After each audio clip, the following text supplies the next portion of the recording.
सो अभी हम डिस्कस करेंगे कि गोलैंग में हम यूज़र इनपुट कैसे लेते हैं।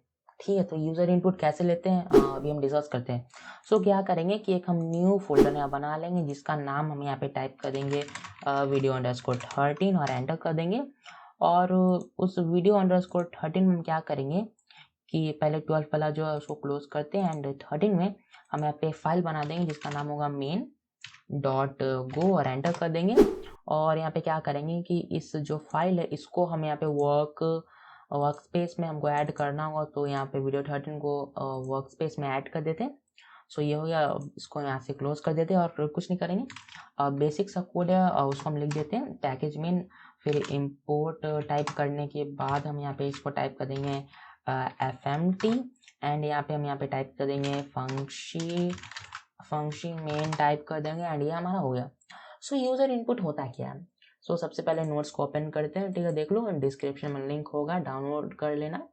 सो देखो यूजर इनपुट का ये जो नोट्स दिया हुआ है इसको डाउनलोड कर लेना, बस यही दिखाना था और बस नोट्स आपको दिखाना था, बस हो गया।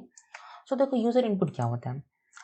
देखो हम यूजर इनपुट किसको बोलते हैं, हम कोई वैल्यू को जैसे एक वेरिएबल बनाते हैं var age equals to 10, okay, and इसको मैं क्या करता हूँ इस एज को प्रिंट एलन में टाइप करके इसको मैं प्रिंट करता हूँ, ठीक है, एंड उसके बाद मैं रन करता हूँ। सो यहाँ पे देखो अच्छा ये लास्ट प्रोग्राम भी रन हो गया तो इसको एक बार डिलीट करने दो एंड अब इसको हम यहाँ से रन करेंगे। सो यहाँ पे देखना 10 प्रिंट हो गया, ठीक है। सो देखो सबसे पहले तो आप देखो यहाँ पे 10 आ रहा है, ठीक है। सो हम ये जो 10 वैल्यू है ये हम कोड के अंदर ही हम यहाँ पे 10 चेंज किए और 10 यहाँ पे हम सेट कर दिए। पर अगर हम चाहें कि हमारा कोड रन हो जाए, रन होने के बाद हम वैल्यू सेट करना चाहे तो हम कैसे सेट करेंगे, यूजर इनपुट का हेल्प से। हम वो वैल्यू सेट जो कि हम कोड रन होने के बाद करते हैं उसको हम बोलते हैं यूजर इनपुट। तो हम उसको लेना सीखेंगे कि हम कैसे यूजर इनपुट लेते हैं। उससे पहले आपको एक छोटा सा चेंज ये करना होगा कि सेटिंग्स पे आ जाना, सेटिंग्स पे क्लिक करके यहाँ पे आना। उसके बाद यहाँ पे आपको करना ये है कि यहाँ पे सर्च करना पड़ेगा कोड रनर, यहाँ पे सर्च कर लेना एंड उसके बाद यहाँ पे इन टाइप करना इन, ठीक है। सो यहाँ पे देखना code runner run in terminal ये ऑप्शन आ जाएगा, ठीक है। और अगर नहीं आया तो क्या करना कि मैनुअली कोड रनर यहाँ पे जैसे है ना उसको फिर यहाँ पे टाइप कर देना पूरा code runner run in terminal और ये जो बॉक्स इसको चेक कर देना। इसको चेक करने से ये होगा कि हमारा जो भी कोड होगा रन वो हमारा डायरेक्टली टर्मिनल में ओपन होगा, ठीक है। पहले हम क्या कर रहे थे हमारा कोड रनर के हेल्प से वो आउटपुट में ओपन हो रहा था, बट अब ये हमारा जो भी कोड रन होगा वो हमारा जो उसका जो आउटपुट है जो हमारा जो कोड रन होने का जो रिजल्ट आएगा वो हमारा यहाँ पे टर्मिनल में आएगा, ठीक है। सो ये कर लेना क्योंकि टर्मिनल में हम यूजर इनपुट ले सकते हैं, आउटपुट में हम यूजर इनपुट नहीं ले सकते, इसलिए ये सेटिंग करें, ठीक। सो देखो अब हम यूजर इनपुट लेकर के देखते हैं कैसे हम यूजर इनपुट लेंगे। सो इसको कमेंट कर देते हैं, okay, and control Z press करने के बाद एक न्यू लाइन में आ जाते हैं। सबसे पहले क्या करेंगे कि वेरिएबल बना देंगे, वेरिएबल जिसका नाम हम यहाँ पे टाइप कर देंगे एज एंड यहाँ पे हम डिक्लेयर कर देंगे कि वो एक इंटीजर होने वाला है, ठीक है, वो एक इंट होगा, ओके। अब हम करेंगे कि यहाँ पे हम टाइप कर देंगे fmt.println और यहाँ पे हम टाइप कर देंगे एंटर योर एज, यहाँ पे हम टाइप कर देंगे एंड हम करेंगे ये कि यहाँ पे एक टाइप कर देंगे, फिर हमको यहाँ पे टाइप करना होगा स्कैन और स्कैन से पहले हमको यहाँ पे टाइप करना पड़ेगा fmt और डॉट टाइप कर देंगे एंड यहाँ पे हम स्कैन टाइप कर देंगे। सो क्या करो सबसे पहले fmt टाइप करना, डॉट टाइप करने के बाद यहाँ पे स्कैन टाइप करना, स्कैन आ जाएगा और यहाँ पे पैरेंथेसिस आ जाएगा। अब हमको करना ये होगा कि हम जिस वेरिएबल को हम बनाए जिसका वैल्यू हम नहीं सेट किए उस वेरिएबल का वैल्यू हम कब सेट करेंगे, कोड रन होने के बाद हम इस टर्मिनल का हेल्प से सेट करेंगे, ठीक है।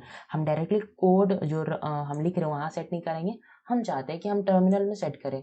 तो वो जो वेरिएबल का वैल्यू सेट करना चाहते हैं उसको हम यहाँ पे टाइप कर देंगे एज और उस एज से पहले कीबोर्ड में देखना वहाँ पे एक एंड होगा, ठीक है, एंड जो 7 के ऊपर होता है, ओके।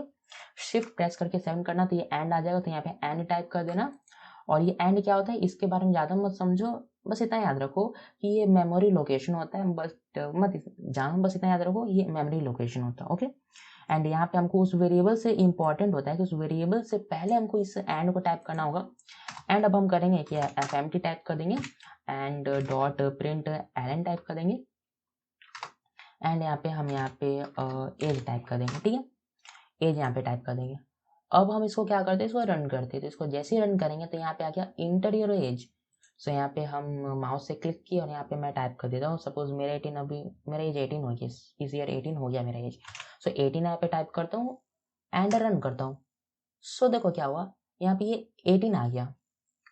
सो अब हम क्या करते कि सेम को हमें इसको हम यहाँ पे कॉपी करते, सेम कोड को यहाँ पे हम कॉपी कर लेते एंड इस कोड को कॉपी करने के बाद एज अंडरस्कोर 2 टाइप करते और यहाँ पे सेम एज अंडरस्कोर यहाँ पे 2 टाइप कर देते।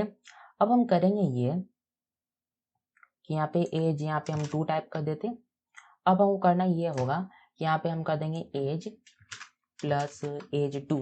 ओके, अब हम करेंगे ये कि इसको हम यहाँ से रन करते हैं। तो यहाँ पे बोला inter your age 18, inter your age 2, suppose यहाँ पे मैं 10 टाइप कर देता हूँ। सो यहाँ पे मेरा ओवरऑल जो आउटपुट है वो मेरा 28 आ गया।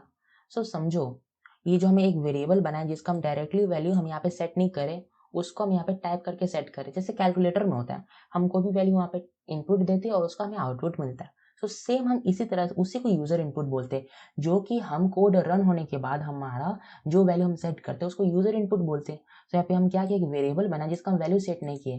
ठीक है, इसलिए हम यहाँ पे उसका डेटा टाइप यहाँ पे डिक्लेयर कर दिए कि हम यहाँ पे वेरिएबल सेट जो वैल्यू हम वहाँ पे सेट नहीं किए।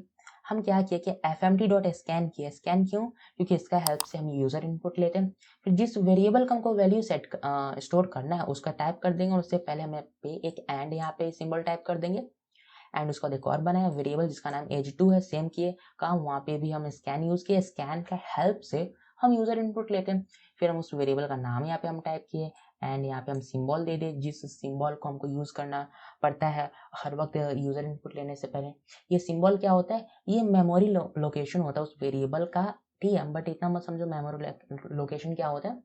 सो बस इतना याद रखो कि हमें कभी भी यूजर इनपुट लेना है तो उस यूजर इनपुट को लेने से पहले हमको यहाँ पे एंड को टाइप करना पड़ेगा। फिर क्या हुआ कि ये दोनों वेरिएबल में हमारा यूजर इनपुट का वैल्यू स्टोर हो गया एंड हम क्या किए कि लास्ट में प्रिंट करके वो दोनों को ऐड कर दिए। सो एक बार और इसको रन करेंगे। सो यहाँ पे अगर यहाँ पे 12 फाइल इसको हटाओ, यहाँ पे हम यहाँ पे 10 टाइप कर देंगे, 12 टाइप कर दिए एंड यहाँ पे हम 65 टाइप कर दिए तो ये हमारा यहाँ पे 77 आ गया। सो कुछ इस तरह से हम यूजर इनपुट ले सकते हैं गोलैंग में। ठीक है, तो बहुत ईजी होता है, कुछ नहीं करता, एक वेरिएबल हमें बनाना होता है, हमको यहाँ पे एक स्कैन यूज करना पड़ता है, उसमें एंड टाइप करके हमें वेरिएबल का नाम यहाँ पे टाइप करना होता है और उसका हेल्प से हम क्या करेंगे, यहाँ पे जैसे हम यूजर इनपुट दे रहे हैं ना, जैसे हम यहाँ पे 10 जो टाइप किए थे, हम यहाँ पे 10 टाइप किए और वो हमारे यहाँ पे जाकर के इस वेरिएबल में स्टोर हो गया। उस तरह सेम काम यहाँ पे हो रहा है। सो इस तरह से हम यूजर इनपुट ले सकते हैं। यूजर इनपुट यही होता है कि हम टाइप करके कुछ वैल्यू हम लेके उसको यूज कर सकते हैं। ठीक है, सो यही होता है यूजर इनपुट। डिस्क्रिप्शन में लिंक दिया होगा इस कोड का, डाउनलोड कर लेना। इसका जो नोट्स था उसका भी डिस्क्रिप्शन में लिंक दिया हुआ होगा, डाउनलोड कर लेना। So thanks for watching my video.